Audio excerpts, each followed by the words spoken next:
gente non sempre si rende conto di quanti soldi ci vogliono per mantenere le strade regionali. Per questo che il progetto di usufruire dei proventi di CAV da parte del presidente Zaia, e lì sì dico che ha fatto bene quel progetto il presidente, perché con i proventi di CAV noi riusciamo a mantenere le nostre strade ben manutenute e ben asfaltate. Veneto Strade sta lavorando bene rispetto ad ANAS, ho fatto delle inchieste nel Bellunese, il che prova che il nostro federalismo stradale sta funzionando. Consegnano i cantieri, gli altri sono un po' in ritardo. Non è da fare un paragone, ma comunque da esserne fieri. Quindi il sistema anche di riorganizzazione dei pedaggi tramite CAV è stata una felice intuizione, perché permetterà di avere risorse e forse in futuro i soloni che dicevano che Pedemontana costava e basta vedranno che magari porterà risorse al Veneto quando sarà ultimata. Ma guardi, mi lasci dire innanzitutto che la Pedemontana sono 94 km e mezzo di infrastruttura, 36 caselli. È la più grande infrastruttura oggi in realizzazione in Italia, 2 miliardi 258 milioni di opere. Ricordo che oltre a questi 94 km e mezzo noi abbiamo realizzato altri 68 km di viabilità che è libera. Tante strade e tanta manutenzione richiedono tanti soldi e noi siamo stati bravi a fare questo federalismo stradale, per questo che non lo possiamo e non lo dobbiamo distruggere.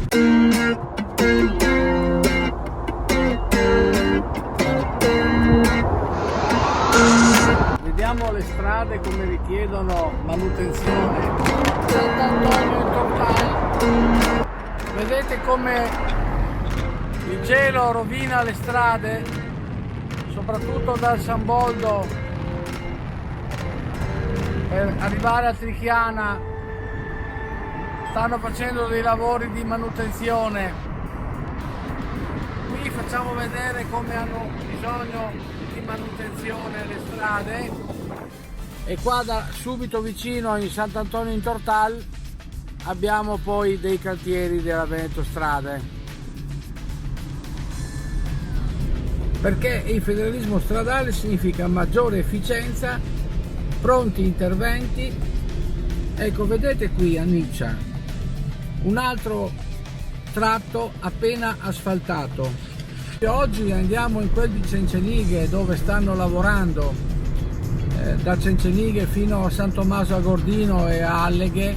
Veneto Strade sta lavorando, però c'è anche il problema, come abbiamo visto prima, dei tagli degli alberi che cadono, delle frane, degli eventi eccezionali da mettere in conto e da tenere in considerazione. Vediamo tutto questo massiccio programma di asfaltatura molto importante. Io dico che la superstrada pedemontana veneta a regime, quando sarà veramente finita e si collegherà con la Cimpello Sequals direttamente verso l'Austria, l'antica strada verso l'Austria, venendo giù da Tarvisio, percorrendo la Cimpello Sequals Gemona e con il raccordo dell'autostrada che porta fino a Spresiano, e dopo da Spresiano arrivare a Montecchio Maggiore, da Montecchio Maggiore immettersi direttamente verso Milano, risparmiando moltissimo, perché guardate bene che si risparmia tempo e denaro.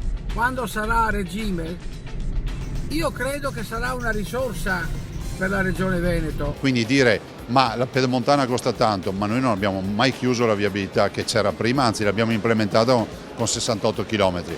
Dobbiamo attendere di chiudere tutta l'infrastruttura, cioè avere i due collegamenti A4 e A27 e poi capire quali saranno i flussi di traffico,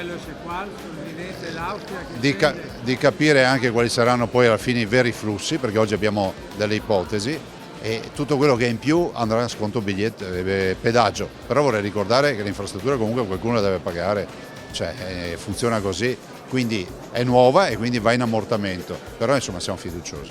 Ma io mi ricordo, Presidente, all'epoca del passante di Mestre, erano tutti criticoni, pensavano che CAV non prendesse delle risorse. Oggi lei guadagna. Ecco, lei sta appunto, grazie a CAV, al guadagno di questi pedaggi, sta pensando in grande per le altre opere infrastrutturali, anche Superstrada Pedemontana Veneta? È probabile, nel senso che per ora abbiamo già delle discrete soddisfazioni dai primi lotti aperti. Attendiamo di vederla completata. Al completamento avremo un dimensionamento di quale sarà il flusso di traffico, ma sono convinto che i veneti sapranno utilizzarla e ripeto, più la si utilizzerà, più avremo possibilità di abbassare i pedaggi. Quindi diciamo che tutto il guadagno che poi arriverà verrà reinvestito nel territorio? Assolutamente sì, da qua non scappano i soldi, cioè i pedaggi che pagano i veneti restano in Veneto. Perché le opere non sono finite, in questo momento non possiamo fare nessun ragionamento di guadagno, ma quando sarà tutto a regime, mi auguro molto presto, sarà la Superstrada Pedemontana Veneta che darà risorse alla Regione Veneto.